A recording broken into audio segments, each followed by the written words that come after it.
माननीय सर्वाधिकारी जी, माननीय विदर्भ प्रांत संघचालक जी, माननीय नागपुर महानगर के संघचालक जी, उपस्थित अन्य अधिकारीगण, आत्मीय स्वयंसेवक बंधु, उपस्थित नागरिक सज्जन एवं माता भगिनी, इस वर्ग के समापन के कार्यक्रम को प्रतिवर्ष हम लोग देखते हैं। इस बार विशेष योग बना है। आज पांचवें गुरु महाराज सदगुरु श्री अर्जुन देव जी महाराज का शहीदी दिवस है। ग्वालियर के किले में उनको बहुत प्रताड़नाएं कष्ट देकर शहीद किया गया। धर्म के लिए वो हंसते हंसते शहीद हो गए। कल भी महाराणा प्रताप की जयंती थी और भगवान बिरसा मुंडा का निर्वाण दिन था। महापुरुषों के ये स्मरण जिन दिनों हमें हो सकते हैं, उन दिनों पर यहां पर देश हित में अपने आप को योग्य बनाने की साधना करने वालों का उपक्रम देखना और उनके साथ कुछ राष्ट्र के विचार में सहयोगी होना, ये मैं मानता हूं हमारे लिए अत्यंत शुभयोग है। क्योंकि बाहर तो वातावरण दूसरा है। चुनाव संपन्न हुए, उसके परिणाम भी आए, कल सरकार भी बन गई, ये सब हो गया, लेकिन उसकी चर्चा अभी तक चलती है। जो हुआ वो क्यों हुआ, कैसे हुआ, क्या हुआ,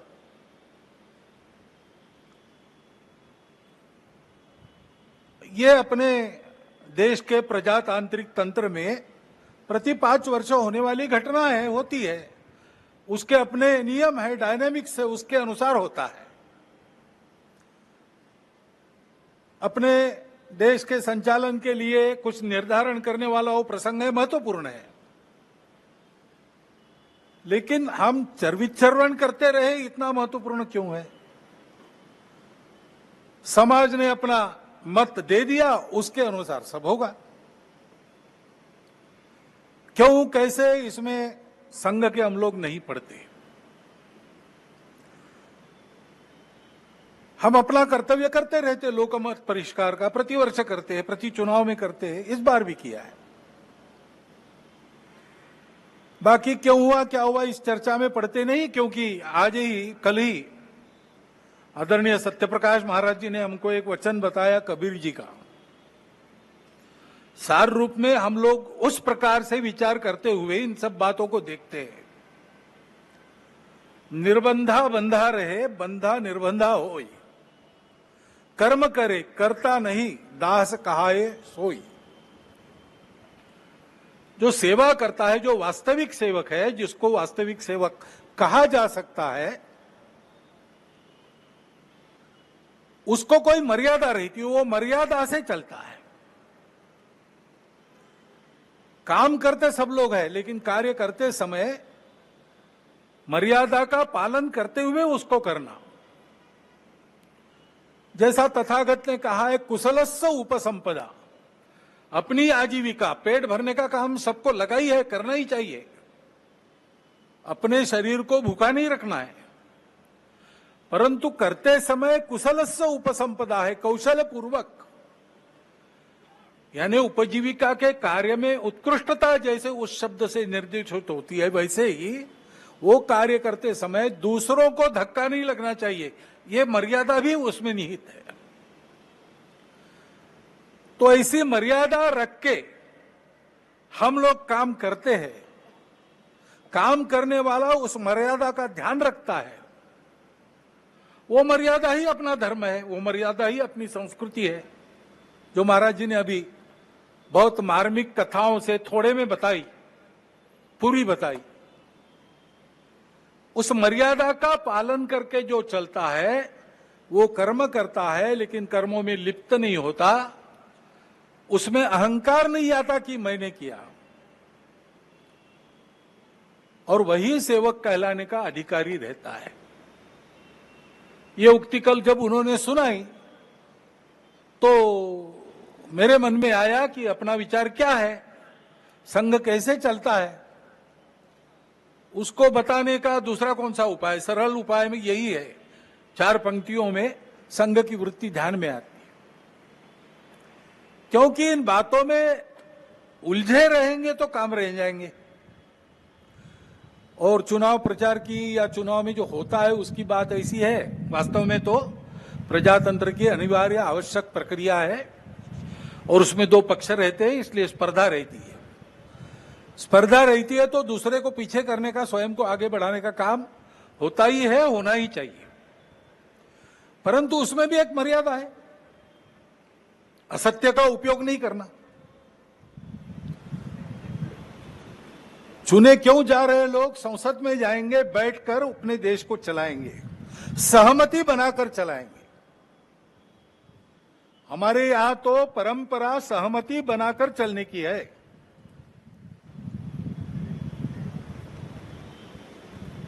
समानो मंत्र समिति समानी समानम मनस सहचित्तमेषाम। इस सहचित्त पर विनोबा भावे जी की टिप्पणी है। वो कहते हैं कि ऋग्वेदकारों को मानवीय मन का कितना ज्ञान था ये समझ में आता है। सब जगह उन्होंने सम कहा है, समानो मंत्र समिति समानी समानम मना, लेकिन चित्त के बारे में सम नहीं कहा, क्योंकि प्रत्येक व्यक्ति का चित्त मानस अलग अलग होता ही है और इसलिए 100% मतों का मिलान होना संभव नहीं है। लेकिन जब समाज में लोग अपना चित्त अलग अलग होने के बाद भी हमको साथ ही चलना है ऐसा निश्चय करते हैं तो सहचित्त बन जाता है। वास्तव में संसद क्यों है और उसमें 2 पक्ष क्यों है? इसलिए है कि दोनों पहलू उजागर हो। किसी भी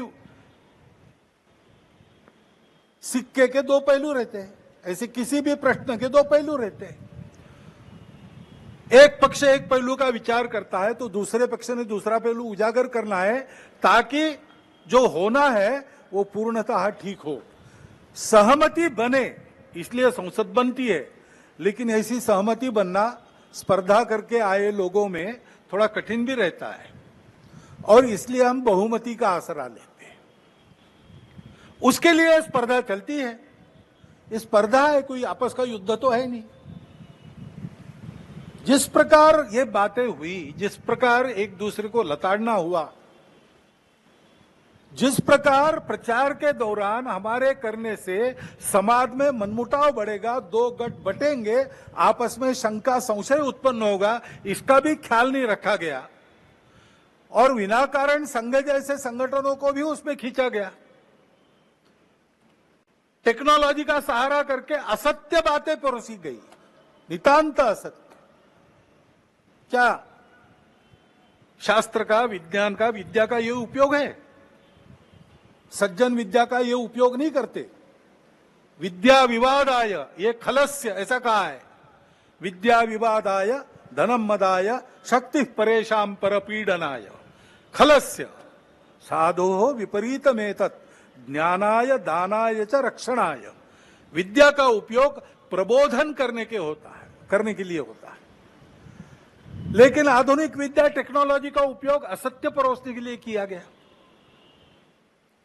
ऐसे से देश कैसे चलेगा भाई? आखिर सबको देश ही चलाना है ना। 2 पक्ष है, विरोधी पक्ष कहते हैं, मैं प्रतिपक्ष कहता हूं। वो विरोधी नहीं है, उसको विरोधी मानना भी नहीं चाहिए। वो प्रतिपक्ष है, वो एक पहलू उजागर कर रहा है, उसका भी विचार होना चाहिए। ऐसा जब चलना है तो चुनाव लड़ने में भी एक मर्यादा होती है। उस मर्यादा का पालन नहीं हुआ, क्योंकि उसका पालन होना इसलिए आवश्यक है कि हमारे देश के सामने चुनौतियां समाप्त नहीं हुई।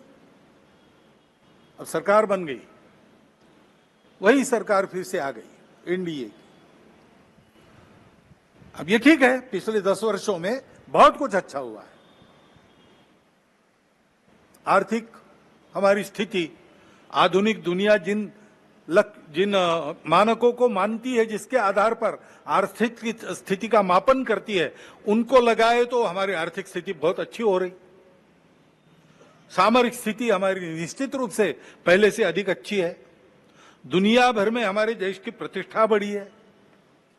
कला क्षेत्र में, क्रीड़ा क्षेत्र में, ज्ञान विज्ञान के क्षेत्र में, संस्कृति के क्षेत्र में हम सब लोग विश्व के सामने आगे बढ़ रहे हैं। हमको धीरे धीरे मानना विश्व के प्रगत देशों ने भी शुरू किया है। लेकिन इसका मतलब ये नहीं है कि हम चुनौतियों से मुक्त हुए। अभी उन बातों से मुक्त होकर जो चुनाव के आवेश में अतिरेक हो गया, उससे मुक्त होकर हमको आने वाली बातों का विचार करना है, समस्याओं से राहत लेनी है। अभी हम बैठे हैं, गर्मी लग रही है, अभी तो ठंडा हो गया, लेकिन कुछ दिन पहले कितनी गर्मी थी। इस वर्ष हर वर्ष से बहुत अधिक गर्मी हुई और सर्वत्र हुई, हिल स्टेशंस में भी हुई। बेंगलुरु जैसे महानगर में जल का संकट आ गया। हिमालय के हिमनदियों के पिघलने के बारे में तरह तरह की बातें छप रही है। ये पर्यावरण का सारी दुनिया पर संकट है। भारत जो संस्कारों से ही पर्यावरण का मित्र बनकर चलता है, कृतज्ञता पूर्वक नदियों को, वृक्षों को, पहाड़ों को, पशुओं को, पक्षियों को पूजता है, उनके साथ अपना संबंध मानता है, वहां भी यह संकट खड़ा हुआ है। क्योंकि विकास पथ की दृष्टि अधूरी है।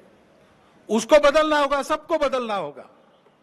लेकिन जिसके पास ये दृष्टि पहले से है, वो भारत अपने आप को कैसे बदलता है, ये देखकर दुनिया उसका अनुकरण करने वाली है।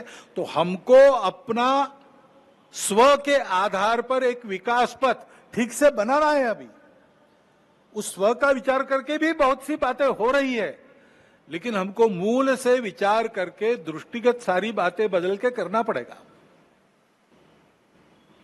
ज्ञान विज्ञान का जो आधुनिक सारा प्रवास और प्रयास है, उसको भी ध्यान में रखकर हमारे परंपरा का ज्ञान जो काल सुसंगत है, उसको साथ लेकर दृष्टि वो रखकर कि वसुधैव कुटुंबकम, और सृष्टि अपनी माता है। हम सृष्टि के विजेता नहीं है, हम सृष्टि के अंग है। वो माता है, उसका दोहन करना है, उसका पोषण होना चाहिए, इस पर ध्यान देना है। उस ढंग से विकास की रीति, उस ढंग से अपने विकास के प्रतिमान हमको बनाने पड़ेंगे। उसके लिए देश में शांति चाहिए, जगह जगह और समाज में कलह ये नहीं चलता। अब 1 साल से मणिपुर शांति की राह देख रहा है, उसके पहले 10 साल शांत रहा। पुराना गन कल्चर समाप्त हो गया ऐसा लगा, और अचानक जो कलह वहां पर उपज गया या उपजाया गया, उसकी आग में अभी तक जल रहा है, त्राही त्राही कर रहा है। कौन उस पर ध्यान देगा? प्राथमिकता देके उसका विचार करना ये कर्तव्य है। समाज में कितनी बातें आ रही, भले घर की महिलाएं शराब पीकर कार चलाती है और नीचे लोगों को रौंद देती है।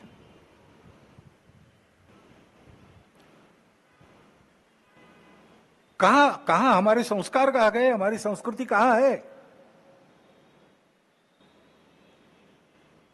जो संस्कृति अभी तक दुर्जेय सी बनी है, अभी भी उसको कोई नहीं जीत सकता।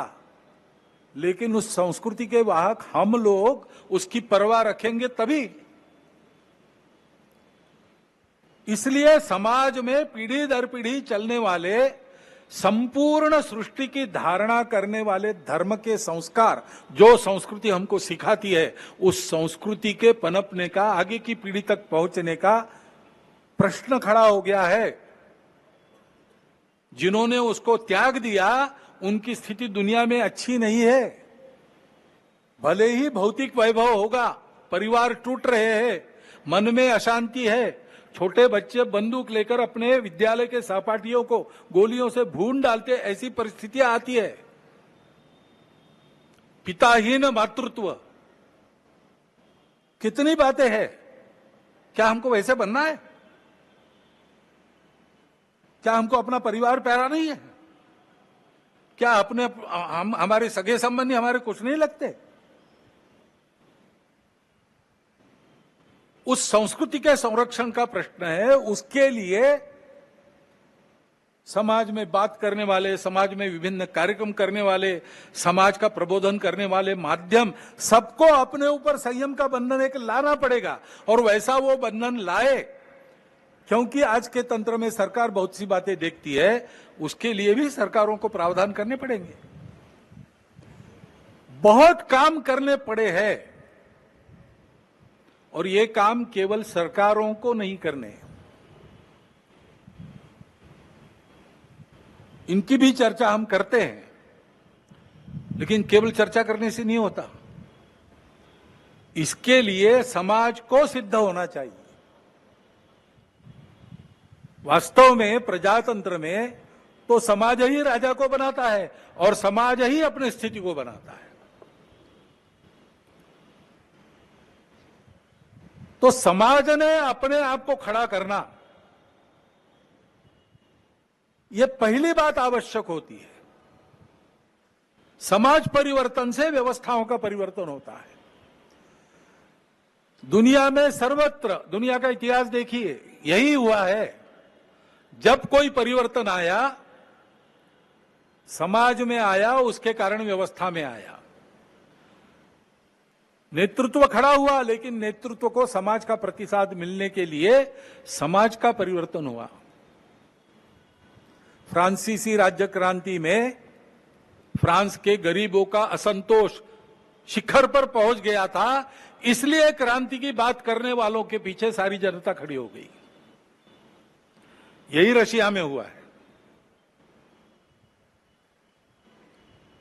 ये खड़ा हो गया समाज में कि इससे छूटना है, इससे बाहर आना है। अब वहां ये संस्कृति नहीं है जिसका वर्णन महात्मा ने किया, हमारे संत जी ने किया। संयम की, सत्य, अहिंसा, अस्तेय, परिग्रह, ब्रह्मचर्य, ये हमारे पास है। और इसलिए हमारे पास यही हुआ, लेकिन उसकी जो अभिव्यक्ति थी वो अलग प्रकार की, वो भारतीय अभिव्यक्ति थी। डॉक्टर बाबा साहब आंबेडकर कहते हैं कि कोई बड़ा परिवर्तन होने के पहले समाज का एक बड़ा आध्यात्मिक जागरण होता है, ये नियम है। अपने देश में तो है ही। शिवाजी महाराज के पहले सैकड़ों वर्ष संतों ने आध्यात्मिक जागरण किया, भक्ति की बुनियाद देकर सारे समाज को भेद मिटाकर वर्ण अभिमान विसरले जाती, भूल गए वर्ण अभिमान और जाति, ऐसा समाज खड़ा किया। तो शिवाजी महाराज ने स्वराज्य का विचार रखा, उसके पीछे सामान्य आदमी खड़ा हुआ, अपना घर गृहस्थी संभाल कर, और उनके साथ लड़ता था। इसलिए दुनिया की बलाढ्य ताकतें भी उसको पराजित नहीं कर सकती। ये समाज के निर्माण का काम करना है। समाज में एकात्मता चाहिए, समाज में संस्कार चाहिए। अपने समाज में और विशेष बात है कि हमारा समाज विविधताओं से भरा हुआ समाज है, और यह जानने वाला समाज है कि ये विविधताएं मिथ्या है, कुछ दिन चलती है, बाद में विविधता नहीं रहती। मूल में तो हम एक ही है। विविधता भी हमारी एकता का आविष्कार है, अभिव्यक्ति है, और इसलिए उसको स्वीकार करो, मिलजुल कर चलो, सब सही है। अपने अपने मत की श्रद्धा पर पक्के रहो, दूसरों के मत का उनका उतना ही सम्मान करो, उनका भी मत सत्य है ये स्वीकार करो, और मिलकर धर्म की राह पर चलो। ये धर्म पूजा की बात नहीं कर रहा हूं मैं। सारी पूजाएं अपनी अपनी पूजा पर श्रद्धा रखकर, बाकी पूजाओं को भी उतना सत्य मानकर, सब लोगों ने मिलकर सबकी धारणा करनी है, सबको जिलाना है, सृष्टि को भी जिलाना है, पूरे अस्तित्व के विचार से अपने जीवन को चलाना है। यह धर्म है। उस धर्म मार्ग पर बढ़ते हैं तो उन्नति होती है। हमारे देश में विविधता में एकता पुराना है। कुर्म पुराण में वर्णन किया है यहां की जनता का कि ये भारत भूमि की प्रजा ऐसी है, अनेक देवी देवताओं की पूजा करती है और अनेक प्रकार के रीति रिवाज रखती है, अनेक भाषाएं बोलती है, फिर भी मिलजुल कर चलती है। अथर्ववेद की ऋचा भी प्रसिद्ध है, जन्म बिभ्रति बहुधा विवाचसम नाना धर्माणम पृथ्वी में यथोकसम। ये हमारी रीति है। जब इस रीति को हम भूल गए तब से हमारा पतन हुआ। तब हमने अपने ही भाइयों को अस्पृश्य कहकर दूर रखा। कोई इसके पीछे न्याय नहीं है, कोई शास्त्र इसके पीछे नहीं है, नहीं इसको वेदों का आधार है, न उपनिषदों का आधार है। ये तो स्वार्थी लोगों ने बुना हुआ जाल है, अथवा कुछ समय आया होगा जिसमें ऐसा चलना पड़ा होगा, पता नहीं क्या था, लेकिन वो कालबाह्य है और गलत है। समाज में एकता चाहिए, लेकिन अन्याय होता रहा है, इसलिए आपस में दूरी है, मन में अविश्वास है, हजारों वर्षों का काम होने के कारण चिढ़ भी है। अपने देश में बाहर से आक्रमक आए, आते समय अपना तत्वज्ञान भी लेकर आए। यहां के कुछ लोग विभिन्न कारणों से उनके विचारों के अनुयायी बन गए, ठीक है, अब वो लोग चले गए, विचार उनके रह गए, उसको मानने वाले रह गए, है तो यहीं के विचार, वहां के हैं, तो यहां की परंपरा को उससे कोई फर्क नहीं पड़ता। बस एक बात है कि भारत के बाहर के विचारों में जो हम ही सही बाकी सब गलत है, उसको छोड़ो। मतांतरण वगैरह नहीं करने की जरूरत है। सब मत सही है, सब समान है, तो फिर अपने मत पर ही रहना ठीक है। दूसरों के मत का भी उतना ही सम्मान करो। लेकिन बाहर से आए थे इनके मत, इनका तत्व देने वाले, तो लड़ाई हुई, संघर्ष हुआ, संघर्ष का इतिहास है। बहुत गहन संघर्ष हुए, बहुत कटु संघर्ष हुए, उसकी यादें भूले नहीं है हम, और उन यादों को भूले नहीं तो परिणाम देश टूट गया। वो भी और इन दूरियों को और चौड़ा करता है। बहुत गहरे घाव है, उसकी पीड़ा है। अन्याय के प्रति जो चिढ़ है, उसके कारण अपने ही समाज के लोग रूठे हुए, गुस्से में है, मन में आशंका है, दूरी है, और इतिहास के कारण ये जो घाव हुए उसकी पीड़ा है, इसलिए हम दूर है। तो पास आना और एक होने का मार्ग क्या होगा? मार्ग तो यही होगा कि उसको भूतकाल में जमा कर दो। डर है तो दुर्बल मत बनो, शक्ति संपन्न बनो, डर नहीं रहेगा, लेकिन शक्ति के साथ शील संपन्न बनो। शील अपना अपने धर्म और संस्कृति से आता है, जो सत्य के बाद अहिंसा को कहता है, सबके प्रति सद्भावना को कहता है।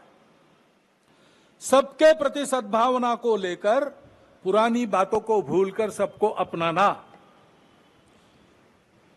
और हम एक दूसरे को अपना सके इसलिए अपने को जो बदल अपने में करना है, अपने घर से उसका प्रारंभ करना, स्वयं से प्रारंभ करना। जैसे अपने ही बंधुओं को जो हमने ही दूर किए, उनको लेने के लिए ये जो जाति पाति की बात है, it should go out lock stock and barrel, ऐसा बाला साहब ने कहा है। भाषण में तो जाती है, कार्यक्रमों में तो जाती है, मेरा आचरण और मेरे घर के आचरण में वो जानी चाहिए। उसके जगह समताधिष्ठित व्यवहार की प्रतिष्ठापना होनी चाहिए। कठिन होगा, लेकिन देश के लिए करना पड़ेगा। हजारों वर्षों से जो पाप हमने किया, उसके प्रक्षालन के लिए करना पड़ेगा। ऐसे ही आपस में मिलना जुलना है। भारतोद्भव जो लोग हैं उनसे मिलना आसान है, क्योंकि एक ही बुनियाद है। वही यम नियमात्मक आचरण का पुरस्कार सर्वत्र है और एक से सब निकला है। एकम सद विप्रहा बहुधा वदंती, यही सबकी श्रद्धा है। इसलिए वो तो संबंध रखना, आना जाना, अभेद बरतना, रोटी बेटी सब प्रकार के व्यवहार होने दो। लेकिन जो बाहर की विचारधारा है, ये उनकी प्रकृति ऐसी थी, हम ही सही बाकी सब गलत। अब उसको ठीक करना पड़ेगा, क्योंकि वो आध्यात्मिक नहीं है। इन विचारधाराओं में जो अध्यात्म है उसको पकड़ना पड़ेगा। पैगंबर साहब का इस्लाम क्या है, सोचना पड़ेगा। ईसा मसीह की ईसाईयत क्या है, सोचना पड़ेगा। भगवान ने सबको बनाया है, भगवान की बनाई जो कायनात है उसके प्रति अपनी भावना क्या होनी चाहिए, सोचना पड़ेगा। सोच समझ के जो समय के प्रवाह में विकृतियां आई है उसको हटाकर, ये जानकर कि मत अलग हो सकते हैं, तरीके अलग हो सकते, सब अलग हो सकता है, हमको इस देश को अपना मानकर उसके साथ अपना भक्तिपूर्ण संबंध स्थापित कर, इस देश के पुत्र सब कुछ अपने भाई है, ये जानकर व्यवहार करना पड़ेगा।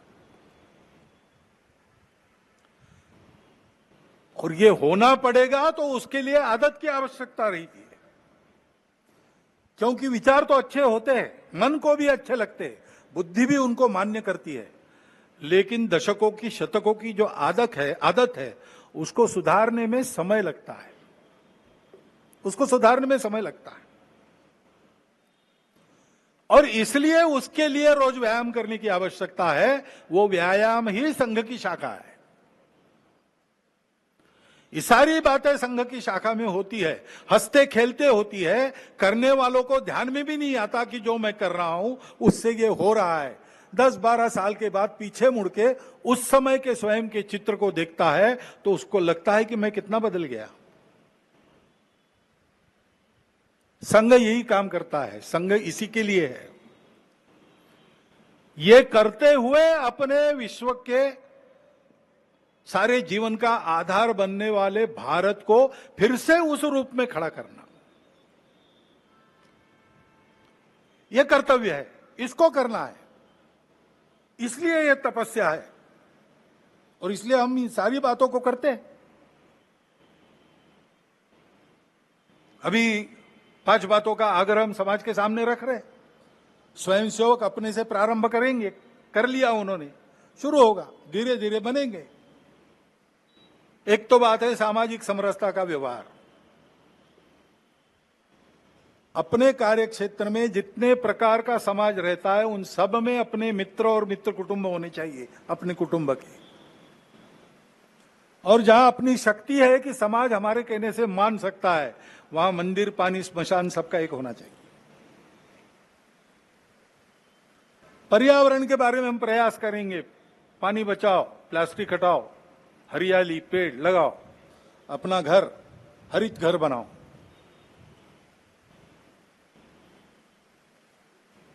स्व आधारित सारा व्यवहार हो।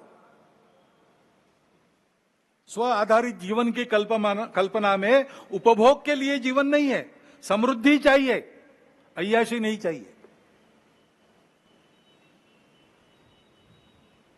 इसलिए लक्ष्मी जी की स्तुति हम करते हैं श्री सूक्त में, तो उसमें जैसे धान्यम धनम बहुपुत्र लाभम वगैरह कहा है, वैसे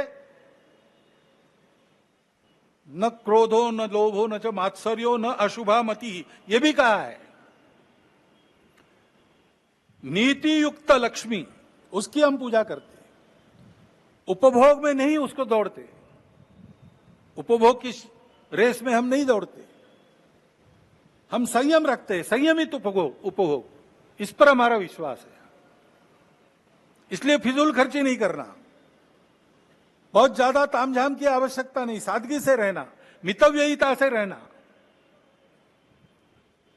आवश्यकताएं सारी पूरी हो, समाज है तो उसमें थोड़ा बहुत स्थान मान सबका रहता है, उसके अनुसार अपना रहना सहना हो, परंतु अनावश्यक खर्चा नहीं करेंगे। सादगी से रह सकते रहेंगे। स्व आधारित स्वदेशी का व्यवहार यही है जो अपने घर में बन सकता है, बाहर से नहीं लाना। एक आध बार इतवार को चले गए पिज्जा विज्जा खाने, ठीक है, लेकिन नियम नहीं बनना चाहिए। और जो अपने देश में बनता है वो बाहर से नहीं लाना। और देश की नीति ऐसी बने कि बाहर से लेना तो प्रथा अंतर्राष्ट्रीय व्यापार है, तो हम अपने शर्तों पर ले, कोई हमको दबाए और उसके चलते हम ले, ऐसा न हो। और अपने देश की व्यवस्था, कानून, संविधान, अनुशासन, सारी बातों का पालन करना। लाल बत्ती पर रुक जाना, जहां कतार में खड़ा रहना वहां कतार में ही खड़ा रहना। म्युनिसिपैलिटी से लेकर तो राज्य सरकार तक, केंद्र सरकार तक कर भरण होता है, समय पर करना। कोई नियम तोड़ना नहीं, कोई व्यवस्था तोड़नी नहीं, अनुशासन में रहना।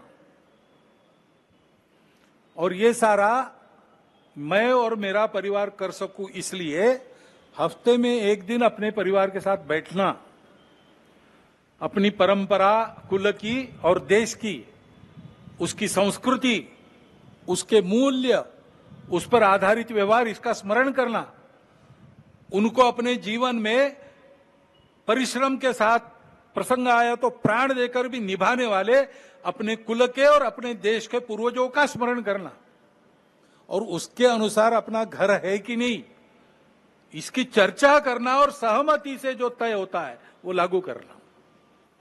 घर के सब लोग एक बार बैठे, श्रद्धानुसार सप्ताह में एक बार भजन करे, श्रद्धानुसार करे, घर में बनाया हुआ भोजन आनंद से करे, और 3-4 घट्टा गपशप करके इन सारी बातों की चर्चा करके धीरे धीरे अपने घर का वातावरण सांस्कृतिक बनाए। जो हजारों वर्षों की, शतकों की, दशकों की, युगों की ऐसी अपनी परंपरा चली है, उस परंपरा की विश्व को आवश्यकता है। हम उसको काल सुसंगत रीति से आधुनिक ज्ञान, विज्ञान और अपनी परंपरा दोनों का समन्वय करते हुए चरितार्थ करेंगे तो दुनिया को राहत मिलेगी, अपना देश भी अच्छा बनेगा, हमारा जीवन भी सुंदर होगा, सार्थक होगा। उस जीवन को बनाने का रास्ता सीखने के लिए स्वयंसेवक संघ की शाखा में आता है, और पूरा समाज संघ की शाखा में आए, ऐसा आग्रह इसीलिए संघ रखता है। वहां क्या क्या होता है, कैसे कार्यक्रम होते हैं, कौन से गीत होते हैं, कैसे सुभाषित होते हैं, ऐसे कार्यक्रमों में से ये आपको देखने को मिलता है। परंतु दूर रहकर देखकर तो इसका कुछ होने वाला है नहीं, इसमें सहयोगी बने, सहभागी बने, इसकी आवश्यकता है। यह संघ की शाखा का कार्यक्रम आपने देखा है, लेकिन संघ के स्वयंसेवक अनेक काम करते हैं। नित्य चलने वाले छोटे बड़े सेवा कार्य और सेवा की गतिविधियां मिलाकर 1,22,000 से ऊपर काम चल रहे हैं। भीड़ होती है तो कैटेगरी अलग बनाकर हमको कुछ बातें छोड़नी पड़ती है गिनने की, इतना वो कार्य बड़ा है। जीवन का कोई क्षेत्र ऐसा नहीं जिसमें संघ के स्वयंसेवक कोई मंच या कोई संगठन बनाकर सक्रिय नहीं, उन सब में आप आ सकते हैं। परंतु ये जो रोज का व्यायाम है शरीर मन बुद्धि का, ऐसे काम में हम रहे, उन कामों से अपने आप को बांध ले, कर्तव्य समझकर करे, लेकिन बांधकर भी निर्बंधा रहे, काम करे लेकिन मैंने किया ये अहंकार न पाले, तो हम इस देश की सच्ची सेवा कर रहे ऐसा होगा। और अपने देश को, हम सब लोगों के सच्चे सेवा की आज आवश्यकता है, और विश्व को भी आवश्यकता है। भारत का वो जीवन ध्येय है। पूरे विश्व की सेवा, वो करने लायक भारत को खड़ा करना है तो समाज को इस प्रकार बनना पड़ेगा। समाज ऐसे बनेगा तो व्यवस्थाएं और व्यवस्था चलाने वाले लोग अपने आप उसके पीछे पीछे चलकर ऐसा बनेंगे। हमेशा बुनियाद से शुरू होता है बनाना। केवल भगवान आदि कलश मग पाया रे, पहले शिखर बाद में बुनियाद, ये चमत्कार केवल भगवान कर सकते हैं। और भगवान दुनिया में कोई काम करते नहीं, करवाते हैं। बैठे बैठे सुदर्शन चक्र चला देते, रावण मर जाता, लेकिन मनुष्य रूप लिया, इतने कष्ट सहन किए, सुदूर जंगलों में जाकर, ग्रामों में जाकर जागृति की, वो लोग साथ आए, सामने रहकर लड़े, तब रावण का वध हुआ। शमी पर रखे अपने शस्त्र उतारकर पांडव धर्म युद्ध के लिए सिद्ध हो गए, तब भगवान कृष्ण ने केवल सारथ्य किया। चाहते तो द्रौपदी के वस्त्रहरण प्रसंग में ही कौरवों को भस्म कर देते, लेकिन भगवान पहले शिखर बाद में बुनियाद, ये चमत्कार बहुत कम करते हैं। भगवान की रीति यह है, वो हमको बुद्धि देता है, हमको स्वतंत्रता देता है, संस्कारों के द्वारा शुद्ध बुद्धि के प्रकाश में काम करने का अवसर देता है। हमारे काम करने पर भगवान की लकड़ी लगती है, भगवान की उंगली लगती है। हमारी लकड़ी पर गोवर्धन उठ रहा है, हमको लगता है उंगली भगवान की लगती, परंतु उंगली तभी लगती जब हमारी लकड़ी लगेगी। यही सर्वत्र दुनिया के इतिहास में हुआ है, यही अपने वहां होना चाहिए, होने जा रहा है। हमको उसका निमित्त बन के काम करना है। और इसलिए संघ के इस महाअभियान में आप सबको आमंत्रित करता हुआ, मैं थोड़ा लंबा हुआ भाषण आपने सुन लिया, इसलिए आपका धन्यवाद करता हुआ मेरी 4 शब्द समाप्त करता हूं।